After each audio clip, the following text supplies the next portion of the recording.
Ich komme sofort.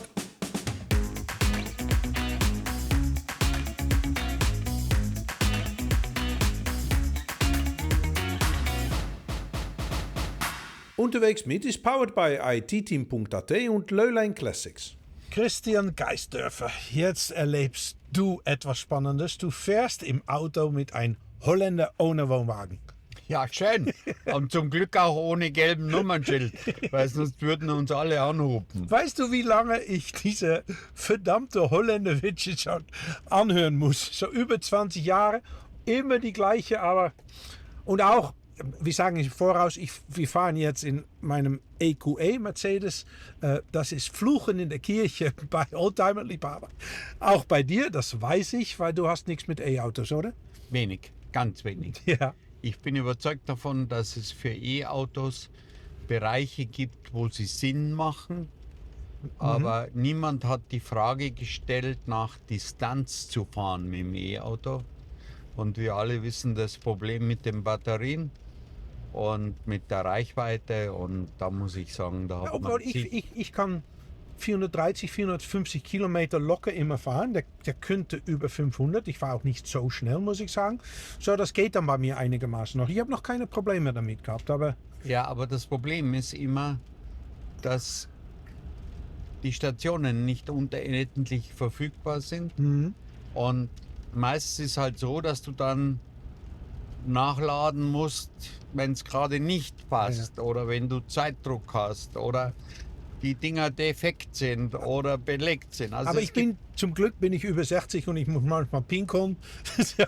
Ja, aber wie hat mein Partner Walter gesagt, es ist zu schade, seine Lebenszeit an Ladestationen zu verschwenden. Ja. Übrigens, du hast gerade schon gesagt, dein Partner Walter Röll.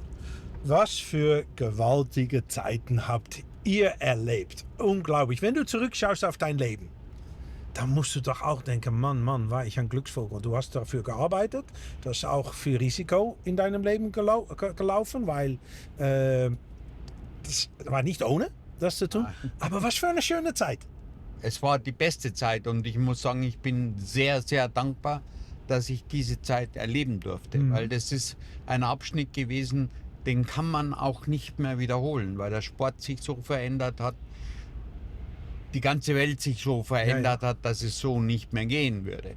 Aber wie schwierig für die Leute zu Hause, wie schwierig ist es, um ein Hochleistungssport auch mit Risiken verbunden, um als Team perfekt funktionieren zu bleiben? Ja, ich meine, was ein Rallye-Team leistet, ist für einen Außenstehenden sehr schwer zu begreifen. Die meisten sagen, ja, da sitzt einer daneben und lässt sich durch die Gegend kutschieren. So einfach ist es leider. Nee, das ist es sicher nicht. Nur, wie du sagst, nicht jeder versteht das, weil Walter musste sich auch blind auf dich verlassen.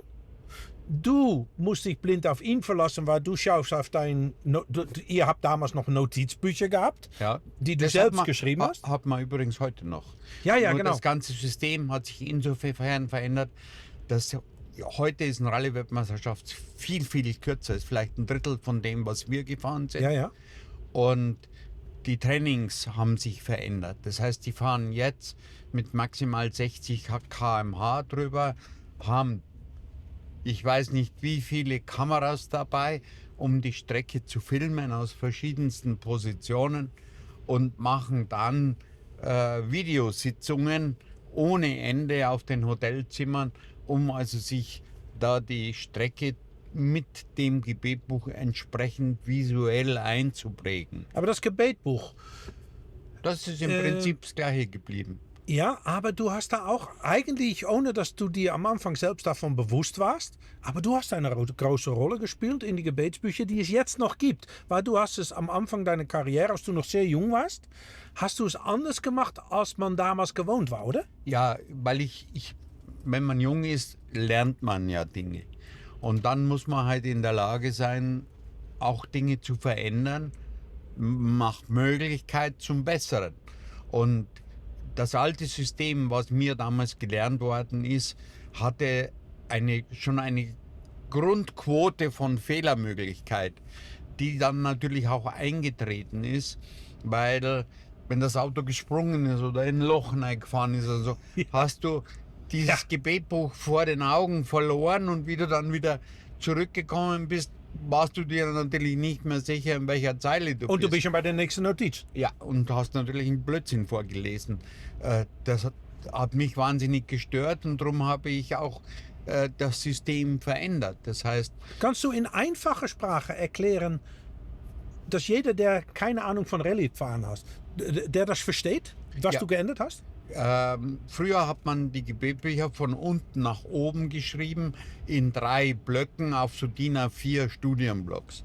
Und ich bin hergegangen, habe kleinere Bücher genommen und habe ganz normal wie im Lesebuch das von links nach rechts geschrieben. Dadurch hatte ich eine bessere Übersicht und konnte das mit den Daumen verfolgen, was ich vorgelesen habe. Damit war eine der Hauptfehlerquoten eliminiert. Und das ist natürlich schnell aufgefallen, dass ich einfach da sehr souverän war. Und dann meine Ausbildung kam mit dazu, dass ich es gewöhnt war, sehr präzise zu arbeiten. Ja, aber Und du hast so für im greift Bankwesen dann- gearbeitet. Gell? Greift dann eines ins andere und ist die Basis dann für eine erfolgreiche Laufbahn. Wie lange hat es gedauert, bevor du bemerkt hast, der macht jetzt auch so? Der hat es bei mir gesehen. Wie lange hat das gedauert? Das hat sehr lange gedauert. Aber das Weil versteckt, oder? die Leute sind sehr eingefahren auch. Ja. Ja. Aber ich habe zum Beispiel für die Eisnoten bei der Rallye Monte Carlo, und da bin ich überzeugt davon, dass das der Grundstock für unsere Erfolgsserie bei der Rallye Monte Carlo war, das Eisnotensystem total verändert. Und meine Kollegen, die für uns damals die Eisnoten gemacht haben, die haben immer gesagt, das kann man nicht vorlesen. Da habe ich gesagt, Jungs, macht euch bitte übers Vorlesen keine Sorgen. Schreibt das da so präzise wie möglich rein. Alles andere regle ich dann. Ja, ja. Und es hat wunderbar funktioniert. Meine 4 Siege, mehrere zweite Plätze, dritte Plätze spricht für sich. Und Wie war die Verhältnisse zwischen dir und Walter? Weil ihr habt beide ihre eigene Aufgabe im Auto. War es wirklich so, weil man sagt immer jetzt noch Witze, Leute, die sich selbst sehr ernst nehmen, ja, der Beifahrer hat immer recht. Es kommt irgendwo her. War das in eurer Zeit auch so oder war das wirklich Teamarbeit? das ist Teamarbeit. Und eines muss man sagen, der am Lenkrad sitzt, hat immer recht. Der ist aber natürlich so schlau, dass er genau weiß, dass derjenige, der rechts vorliest, ganz entscheidend dazu beiträgt, was er am Lenkrad umsetzen kann. Weil wenn ich zu langsam spreche oder so, kannst du in der Weltspitze keinen Blumentopf gewinnen. Also das geht zusammen. Und was vor allen Dingen ist, und das ist der ganz große Unterschied dann ist, ich habe viele Kollegen gehabt, die sehr gut waren. Aber Weltspitze waren nur 2, vielleicht noch ein dritter dazu, weil wirklich schwer wird es, wenn man ohne Sicht, das heißt im Nebel, nachts, bei schwerem Regen, vorlesen muss. Und durch das, dass man nichts sieht, kann man sich selbst nicht kontrollieren.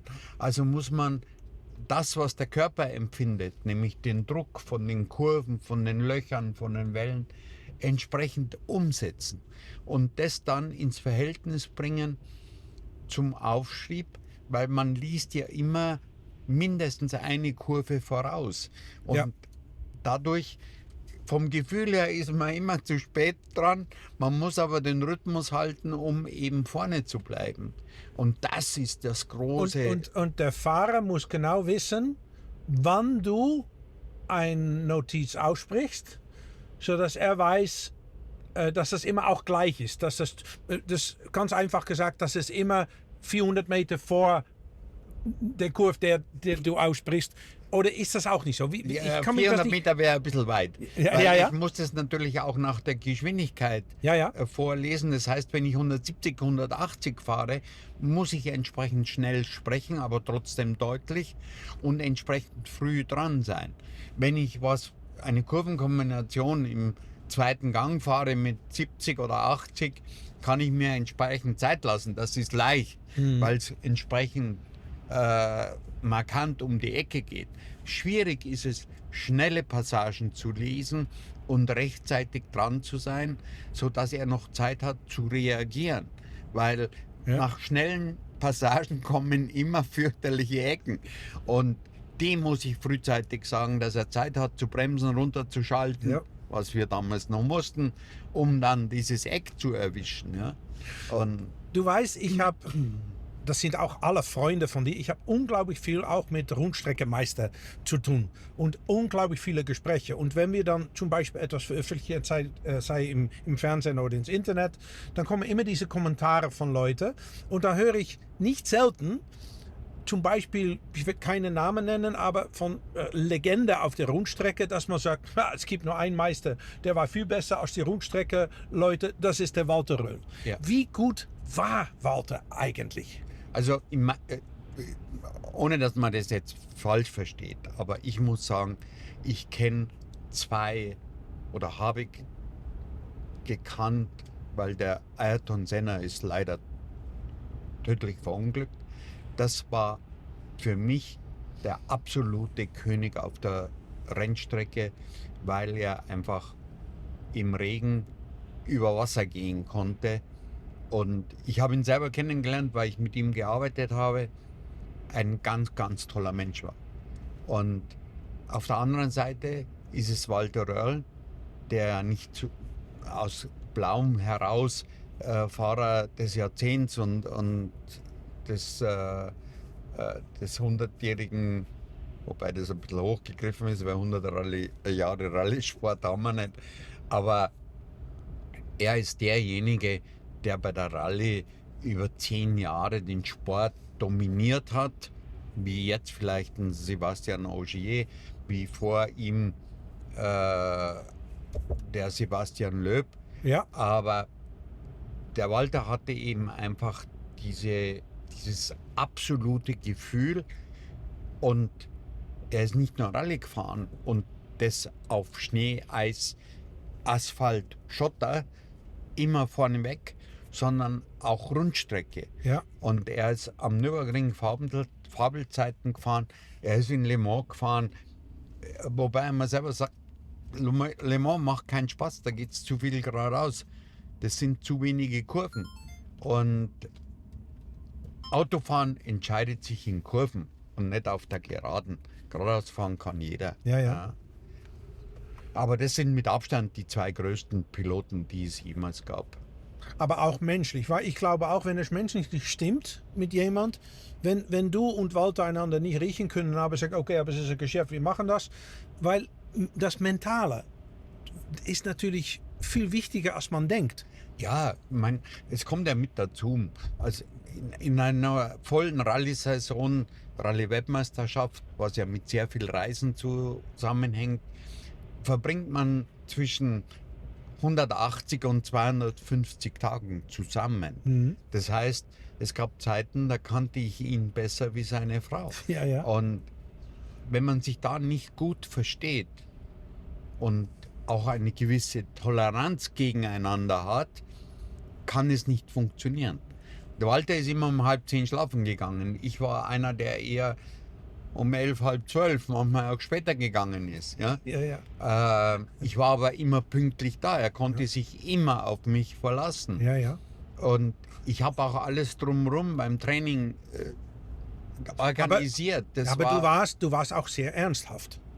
Du bist klar. immer ein ernsthafter Mensch gewesen, gell? Ja, Gott sei Dank, weil man muss sich auf das, was man tut, 100%ig konzentrieren. Und wenn man Solari-Fari ist, macht man Fehler. Und diese Fehler hätte man sich nicht erlauben können. Und darum er macht keine Fehler, ich mache keine Fehler. Und so ergänzen wir uns zu 100% und es funktioniert. Klar haben wir auch Unfälle gehabt. Wir haben uns mal gedreht, aber das war so selten, dass man einfach sagt, alles super. Was hältst du von der Rallye-Sport jetzt? Es ist ein bisschen sehr viel Show geworden. Und ich sehe vor allen Dingen eins, durch das, dass die Autos so stabil sind, gehen die Jungs natürlich alle sehr hohes Risiko. Daher kommt auch dieser sehr geringe Abstand, mit dem jetzt Rallyes gewonnen werden. Weil der Nacht von Aganil, da war es Minuten, da lag hier vor und jetzt reden die über 10, 12 Sekunden maximal, glaube ich. Ja, und die reden noch weniger. zum Teil über Zehntel. Ja. Ja, Das wirklich. ist Irrsinn geworden, Ja. weil die Autos eben alles vertragen und es wird wahnsinnig schnell gefahren, manchmal eben auch zu schnell. Erzähl nochmal die Nacht von Aganil. Erzähl vom Anfang an, weil ich glaube, das lieben die Leute anzuhören. Ja, Zuzuhören. ich meine, das ist eine Geschichte, die in den Geschichtsbüchern steht und immer stehen wird, weil bis dahin im Nebel keiner so schnell gefahren ist. Und wir haben es einfach hingekriegt und es war kein Zufall, sondern wir wussten, was wir taten und waren sehr committed, das auch entsprechend zu machen. Und der Walter hatte auch einen gewissen, ja, wie soll ich sagen, Motivationsschub erhalten durch einen Unfall, den wir vorher hatten, mit einem eigenen Serviceauto von uns, Ja. die ja entgegen der Strecke gefahren sind und links und rechts waren Autos geparkt und die kamen entgegen und haben uns bei strömendem Regen eben einfach auch getroffen. Ich meine, die italienischen Jungs, die ja mit Herzblut dabei waren, Von denen Fiat, war ja? denen war das natürlich oberpeinlich. Aber Ich habe die Bilder gesehen, Marva, der stinksauer. Ja. Dich habe ich damals nicht gesehen, dass du warst wie warst du dann? Weil Walter, der ist ausgeflippt da und man hat gehört, wie er geschimpft hat. Und du? ich habe mit Pianta versucht, das alles zu regeln, dass das Auto in der Zeit repariert wird und einfach auch wieder Auch sachlich wieder. perfekt gelaufen ist. Aber dann ja. kam die Fahrt. Was war das Ausschlaggebende? Weil es war natürlich nicht normal. Die haben alle gestaunt und manche haben gedacht, die haben auch Abkürzung genommen. Das ging nicht da. Aber das war natürlich nicht normal, diese Minute Abstand. Ja, es war so, der Guy Fréclin mit dem Jean Todt als Beifahrer, den ja jeder kennt, weil er später dann auch Ferrari-Teamchef war und dann FIA-Präsident, ist damals Kollege gewesen. Wir sind auf so einem Talbot gefahren und ich wusste natürlich, dass wir werden die einholen. Fréclin war nicht sehr, sehr schnell bei schlechten Bedingungen. Und dann habe ich entsprechend die Sicherungen präpariert, dass die Rücklichter und vor allen Dingen die Bremslichter stillgelegt waren. Und es war halt dann so, wie es kommen musste. Wir Warum? haben- Erzähl. Ja, im Nebel, wenn du hinter jemanden herfährst und die Lichter siehst, tust du dir sehr Ja, leicht. okay. Ja, das ist ohne Risiko, ohne gut. alles. Während der vorausfährt, natürlich Ja. große Probleme hat. Und ich habe mir das natürlich gedacht und habe das entsprechend präpariert. Ich habe von Marlboro Schachteln das Staniolpapier genommen, habe das zwischen die Sicherungen getan. Dann haben die noch funktioniert.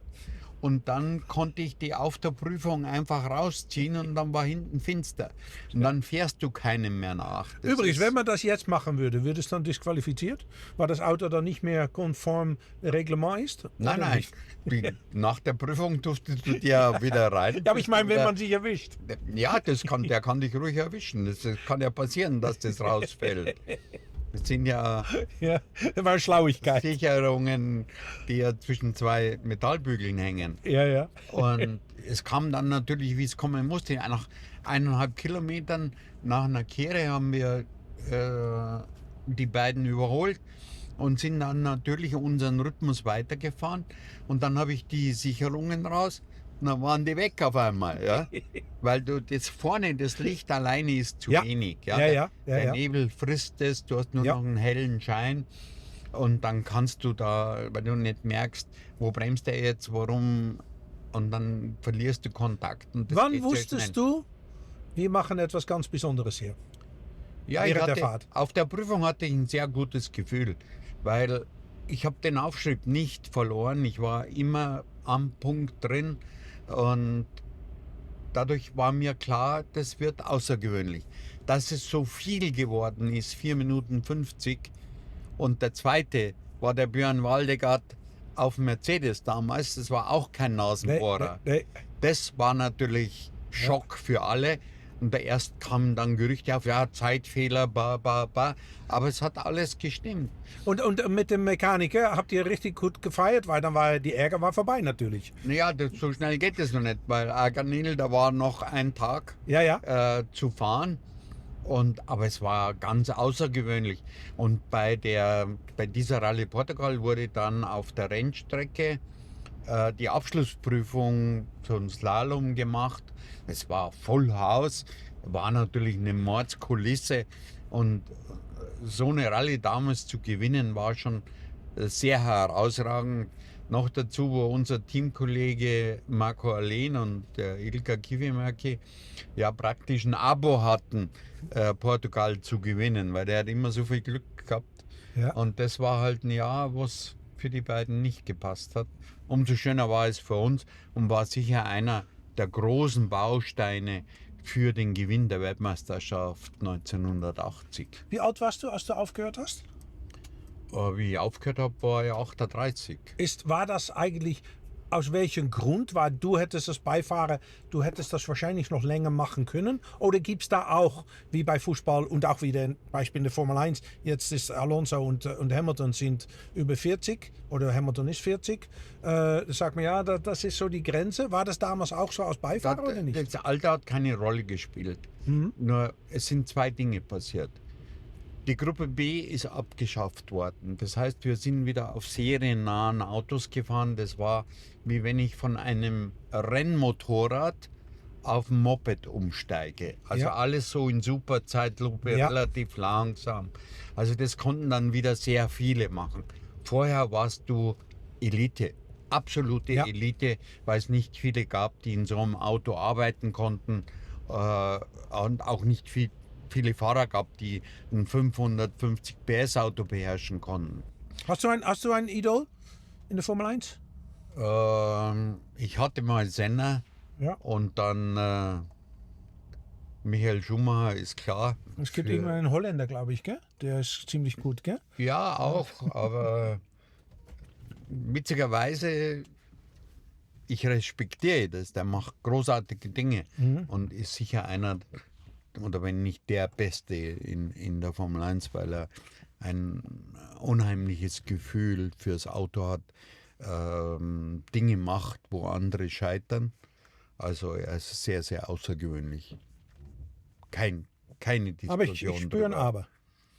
Ja, es ist schwierig, wenn man das Umfeld sieht bei Red Bull, ist alles natürlich auf ihn gepolt. Die jungen Leute werden schnell verbrannt, aussortiert.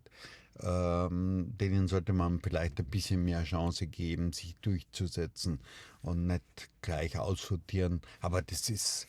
Ja, aber es ist natürlich auch auffällig, dass niemand hat es neben ihm gerettet. Gell? Und ich habe auch sehr oft darüber nachgedacht. Liegt das dann an ihm? Liegt das am Team? Ich weiß es nicht. Ich will auch keine Aussage darüber machen. Nein, das Schwierige ist sicher, dass das Auto so auf ihn entwickelt und hingebaut wurde, dass jemand anders nicht damit umgehen kann. Und ja, in 25R manchmal auch nicht. Manchmal war das Auto auch kacke. Ja, weil das ist ein ganz, ganz schmaler Grat auf der Rasierklinge. Ja. Und das kann so oder so fallen. Ja. Und sie sind auch schwer unter Druck. Newey ist weg. Es läuft alles anders. Also es sind spannende Zeiten. Danke für das. Danke fürs immer nett mit dir. Chauffieren. Und wir, liebe Zuschauer, wir machen es immer so. Wir bereiten nichts vor und wie mein Freund Christian Geisdörfer immer sagt, aus der Hüfte geschossen. Ciao. Ciao. Unterwegs mit ist powered by itteam.at und Leulein Classics.